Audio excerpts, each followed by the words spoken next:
সবাইকে আজকের ম্যাথ ক্লাসে স্বাগতম। আজকে আমি অঙ্ক করব পঞ্চম শ্রেণীর অধ্যায় 5 গণিতক ও গুণনীয়ক অধ্যায়ের 37 নম্বর পৃষ্ঠা অনুশীলনী 5।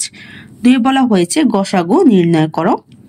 একে দেওয়া হয়েছে 12, 18, দুই দেওয়া হয়েছে 24, 28, তিন দেওয়া হয়েছে 39, 52, চার দেওয়া হয়েছে 54, 36, 72, পাঁচে দেওয়া হয়েছে 20, 30, 36, 45। এখন কি করব, আমি 1 থেকে 5 পর্যন্ত সংখ্যাগুলোর গসাগু নির্ণয় করে নিব। একদিন লিখে ফেলেছি আমি 12 আর 18। এখন কি করবো, আমি গসাগু নির্ণয় করব। গসাগু কিন্তু আমার দুইভাবে নির্ণয় করা যায়। একটা হচ্ছে আমার গুণনীয়কের মাধ্যমে, আরেকটা হচ্ছে মৌলিক উৎপাদকের মাধ্যমে। গুণনীয়কের মাধ্যমে করতে গেলে কিন্তু আমাকে অনেক সময় লাগবে, কারণ প্রথমে আমার 12 এবং তারপর আমার 18 আলাদাভাবে গুণনীয়ক বের করতে হবে। কিন্তু আমি যদি মৌলিক উৎপাদকের মাধ্যমে বের করি, আমি কিন্তু একত্রে বের করতে পারবো আর আমার সময় কম লাগবে। আর মৌলিক উৎপাদকের মাধ্যমে করতে গেলে আমার ভুলও কম হবে এবং এই পদ্ধতিটি সহজ। তাহলে কি করব, আমি এখন 12 আর 18 গসাগু মৌলিক উৎপাদকের মাধ্যমে প্রকাশ করে নেব। তাহলে কি ফেলবো, 12, 18। এখন আমি 12 আর 18কে এমন একটা সংখ্যা ধরে নিব যে সংখ্যা দিয়ে আমার 12 এবং 18 দুটো সংখ্যায় ভাগ যাবে। আমরা কিন্তু লসাগুর ক্ষেত্রে যদি 3টা সংখ্যা থাকে, ওই 3টা সংখ্যার মধ্যে অন্তত 2টা সংখ্যা যদি ভাগ যায়, আমি কিন্তু ভাগ দিয়েছি। কিন্তু গসাগুর ক্ষেত্রে এমন হবে না। গসাগুর ক্ষেত্রে আমার যতগুলো সংখ্যা দেওয়া থাকুক না কেন, আমার সবগুলো সংখ্যাকে কিন্তু ভাগ যাওয়া লাগবে। তাহলে এখন কি করবো, আমি 12 আর 18কে এমন একটা সংখ্যা দিয়ে ভাগ দিব যে সংখ্যা দিয়ে ভাগ দিলে আমার কোনো ভাগশেষ থাকবে না। তাহলে আমি যদি 1 দিয়ে 12 আর 18কে ভাগ দিই, আমার কিন্তু 12 আর 18 হবে। তাহলে আমি 1 দিয়ে ভাগ দিব না। একের পরে হচ্ছে কত, 2। 2 দিয়ে কিন্তু আমার 12 এবং 18 দুটো সংখ্যায় ভাগ যাবে। তাহলে 12কে 2 দিয়ে ভাগ দিলে ভাগফল কত হবে আমার 6। 18কে 2 দিয়ে ভাগ দিলে ভাগফল কত আমার 9। তাহলে এখান থেকে 6কে 2 দিয়ে ভাগ যায়, 9কে 2 দিয়ে ভাগ যায় না। তাহলে আমি এখানে 2 নিতে পারবো না। এরপরে হচ্ছে কত, 3। 3 দিয়ে কিন্তু আমার 6 আর 9কে ভাগ যাবে। তাহলে কি ফেলবো, 3। তাহলে 6কে 3 দিয়ে ভাগ দিলে ভাগফল কত আমার 2। 9কে 3 দিয়ে ভাগ দিলে ভাগফল কত আমার 3। এখানে তাহলে কত আছে আমার 2 আর 3। 2 আর 3কে কিন্তু কোনো সংখ্যা দিয়ে ভাগ দেওয়া যাবে না, কারণ এখানে 2কে শুধু 2 দিয়ে ভাগ যায়, 3কে শুধু 3 দিয়ে ভাগ যায়। একত্রে কোনো সংখ্যা দিয়ে ভাগ দেওয়া যাবে না, তাই 2 আর 3কে ভাগ দিব না। তাহলে 18 আর 12 মৌলিক সংখ্যা হচ্ছে কি আমার 2, 3, 2, 3। আমাকে প্রশ্নে কি বের করতে বলা হয়েছে, গসাগু। তাহলে কি ফেলবো, সুতরাং নির্ণয় গসাগু।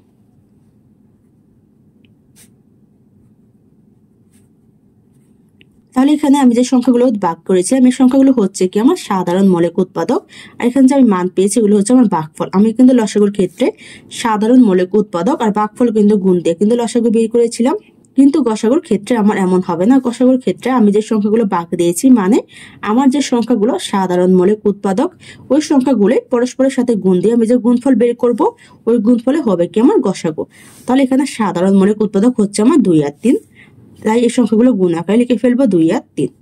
এখন গুণ দিয়ে আমি গুণফল বের করে নেব। তাহলে 2 এর সাথে 3 গুণ দিলে কত হবে, 3 দুগুণে 6। তাহলে 12 আর 18 গসাগু কত আমার 6। এর উত্তর বের করা শেষ। 2 দিয়ে লিখে ফেলেছি 24, 28। এখন কি করবো, আমি গসাগু নির্ণয় করব মৌলিক উৎপাদকের মাধ্যমে। তাহলে লিখে ফেলবো 24, 28। এখন আমি এমন একটা সংখ্যা নিব যে সংখ্যা দিয়ে আমার 24 আর 28কে ভাগ যাবে। 24 আর 28কে যদি 1 দিয়ে ভাগ দেয়, তাহলে কিন্তু আমার 24 আর 28 হবে, 1 দিয়ে ভাগ দিব না। একের পরে হচ্ছে কত, 2। তাহলে এখানে লিখে ফেলবো 2। এখন 24কে 2 দিয়ে ভাগ দিলে ভাগফল কত আমার 12। 28কে 2 দিয়ে ভাগ দিলে ভাগফল কত আমার 14। এখন এখানে 12 আর 14কে কিন্তু আমার একত্রে 2 দিয়ে ভাগ যাবে। তাহলে এখানে আমি 2 দিয়ে ভাগ দিয়ে দিব। এখানে লিখে ফেলবো 2। তাহলে 12কে 2 দিয়ে ভাগ দিলে ভাগফল কত আমার 6। 14কে 2 দিয়ে ভাগ দিলে ভাগফল কত আমার 7। এখানে 6 আর 7কে কিন্তু একত্রে কোনো সংখ্যা দিয়ে ভাগ যায় না, তাহলে এই সংখ্যাগুলো ভাগ দেওয়া লাগবে না। তাহলে 24 এর মৌলিক সংখ্যা হচ্ছে আমার 2, 2, 6, 7। প্রশ্ন আমাকে কি বের করতে বলা হয়েছে, গসাগু। তাহলে কি ফেলবো, সুতরাং নির্ণয় গসাগু।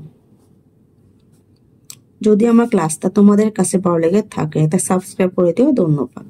এখানে দেখো 2 দিয়ে হচ্ছে কি আমার সাধারণ মৌলিক উৎপাদক, আর 6 আর 7 হচ্ছে কি আমার ভাগফল। এখানে আমি কি বের করবো, গসাগু। তাহলে আমি কি করব, আমার যে সাধারণ মৌলিক উৎপাদক গুলো আছে, মানে আমি যে সংখ্যাগুলো দিয়ে ভাগ দিয়েছিলাম, ওই সংখ্যাগুলো পরস্পরের সাথে গুণ দিয়ে গুণফল বের করে নিব। কারণ এখানে গসাগুর ক্ষেত্রে আমরা যে ভাগফল হিসেবে যে মানগুলো পেয়েছি, এই মানগুলো আমরা ধরবো না। আমরা শুধু সাধারণ মৌলিক উৎপাদক গুলো পরস্পরের সাথে গুণ দিয়ে গুণফল বের করে নিব। গুণ দিলে যে গুণফল হবে, ওই গুণফলে হচ্ছে আমার গসাগু। তাহলে এখানে সাধারণ মৌলিক উৎপাদক হচ্ছে আমার 2 আর 2। তাহলে এই সংখ্যাগুলো গুণ আকারে লিখে ফেলবো, 2 গুণ 2। এখন গুণ দিয়ে গুণফল বের করে নিব। 2 এর সাথে 2 গুণ দিলে কত হবে, 2 দুগুণে 4। তাহলে 24 আর 28 এর গসাগু কত হচ্ছে 4। 2 এর উত্তর বের করা শেষ। 3 দিয়ে লিখে ফেলেছি আমি 39 52। এখন কি করবো, আমি গসাগু নির্ণয় করবো মৌলিক উৎপাদকের মাধ্যমে। তাই লিখে ফেলবো আমি 39 52। এখন আমি এই ধরনের সংখ্যাকে ভাগ দিব, এমন একটা সংখ্যা দিয়ে যে সংখ্যা দিয়ে ভাগ দিলে কোনো ভাগশেষ থাকবে না। তাহলে এখানে আছে 39 52। 52 কিন্তু 2 দিয়ে ভাগ যায়, 39-কে 2 দিয়ে ভাগ দেওয়া যায় না, তো এখানে 2 নিতে পারবো না। তাহলে আমি দেখবো আমি এখন কোন সংখ্যা দিয়ে ভাগ দিতে পারবো 39 আর 52-কে একত্রে। তাহলে আমি এখানে কিন্তু 39 আর 52-কে 13 দিয়ে ভাগ দিতে পারবো, কারণ 13 দিয়ে যদি ভাগ দিই আমার এই সংখ্যাগুলো একত্রে ভাগ যাবে আর কোনো ভাগশেষ থাকবে না। তাহলে 39-কে 13 দিয়ে ভাগ দিলে ভাগফল কত হবে আমার 3। 52-কে 13 দিয়ে ভাগ দিলে ভাগফল কত হবে আমার 4। এখানে কথা হচ্ছে আমার 3 আর 4। 3 আর 4-কে কিন্তু কোনো সংখ্যা দিয়ে একত্রে ভাগ দেওয়া যায় না, তাহলে 3 আর 4-কে ভাগ দেওয়া লাগবে না।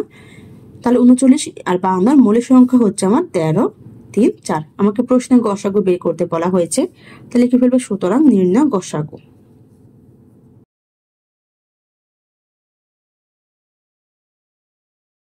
এখানে 13 হচ্ছে কি আমার সাধারণ মৌলিক উৎপাদক আর 3 আর 4 হচ্ছে কি আমার ভাগফল।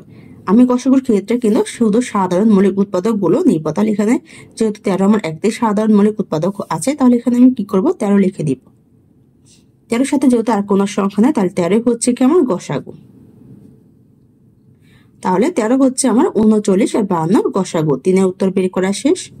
4 দিয়ে লিখে ফেলেছি 54 36 72। এখন কি করবো, গসাগু নির্ণয় করবো মৌলিক উৎপাদকের মাধ্যমে। তাহলে লিখে ফেলবো আমি 54 36 72। এখন আমি এই সংখ্যাগুলোকে এমন একটা সংখ্যা দিয়ে ভাগ দেব যে সংখ্যা দিয়ে ভাগ দিলে আমার কোনো ভাগশেষ থাকবে না এবং সবগুলো সংখ্যায় ভাগ যাবে। আমি যদি এই সংখ্যাগুলোকে 1 দিয়ে ভাগ দেই আমার কিন্তু এই সংখ্যায় হবে, তো 1 দিয়ে ভাগ দেওয়া যাবে না। এরপরে হচ্ছে কত 2 দিয়ে কিন্তু এখানে সবগুলো সংখ্যায় আমার ভাগ যাবে, তাহলে এখানে আমি 2 লিখে ফেলবো। 54-কে 2 দিয়ে ভাগ দিলে ভাগফল কত হবে আমার 27। 36-কে 2 দিয়ে ভাগ দিলে ভাগফল কত হবে আমার 18। 72-কে 2 দিয়ে ভাগ দিলে ভাগফল কত হবে আমার 36। এখন এখানে 27 18 36 আছে, এখানে কিন্তু 18 36-কে 2 দিয়ে ভাগ যায়, 27-কে যায় না। যেহেতু এখানে আমার একটা সংখ্যা 2 দিয়ে ভাগ যায় না, তাহলে কিন্তু আমি ভাগ দিতে পারবো না, কারণ গসাগুর ক্ষেত্রে আমার সবগুলো সংখ্যায় কিন্তু ভাগ যাওয়া লাগবে। তাহলে 2 এর পরে হচ্ছে কত 3 3 দিয়ে কিন্তু এখানে আমার সবগুলো সংখ্যা ভাগ যাবে, তাহলে এখানে আমি 3 লিখে ফেলবো। 27-কে 3 দিয়ে ভাগ দিলে ভাগফল কত হবে আমার 9। 18-কে 3 দিয়ে ভাগ দিলে ভাগফল কত হবে আমার 6। 36-কে 3 দিয়ে ভাগ দিলে ভাগফল কত হবে আমার 12। তো এখানে কত 9 6 12 9 6 12 কিন্তু আমার 3 দিয়ে ভাগ যাবে, তাহলে এখানে আমি 3 দিয়ে ভাগ দিয়ে দিব। এখানে লিখে ফেলবো 3।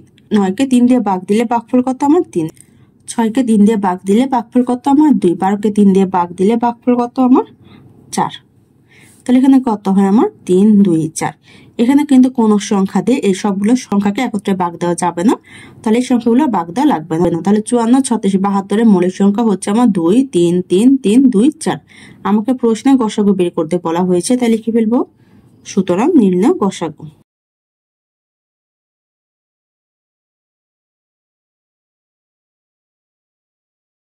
এখানে 2 3 3 হচ্ছে কি আমার ভাগ করা সংখ্যা বা সাধারণ মৌলিক উৎপাদক, আর এখানে বাকি যে সংখ্যাগুলো হচ্ছে এগুলো হচ্ছে আমার ভাগফল।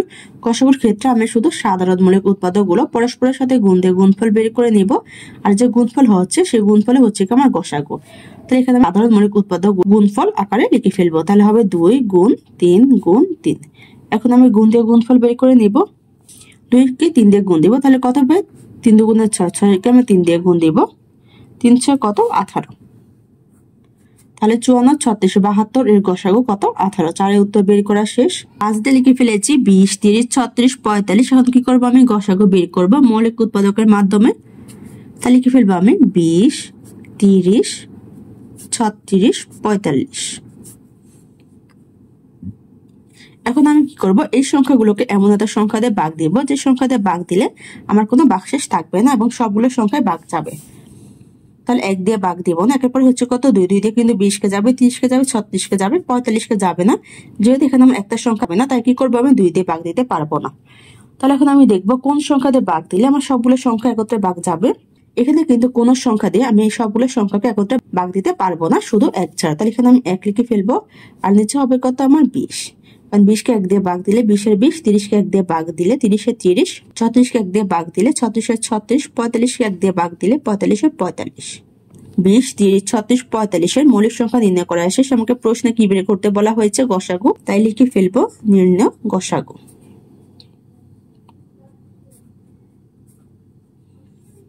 এখানে দেখো এক হচ্ছে আমার সাধারণ মৌলিক উৎপাদক আর বাকি সংখ্যাগুলো হচ্ছে কি আমার ভাগফল। গসাগুর ক্ষেত্রে কিন্তু আমি শুধু সাধারণ মৌলিক উৎপাদক গুলো ধরে নেব। তাহলে এখানে যেহেতু এক আছে তো এখানে আমি এক লিখে ফেলবো। এখানে যেহেতু এক আমার একটি সংখ্যা তাহলে একই হচ্ছে কি আমার উত্তর। তাহলে 20, 30, 36, 45 এর গসাগু কত? আমার 1। 5-এর উত্তর বের করা শেষ। আজকের ক্লাসটি এখানে শেষ। সবাইকে দেখার জন্য ধন্যবাদ। যদি আমার ক্লাসটি তোমাদের কাছে ভালো লেগে থাকে একটা সাবস্ক্রাইব করে দিও। ধন্যবাদ।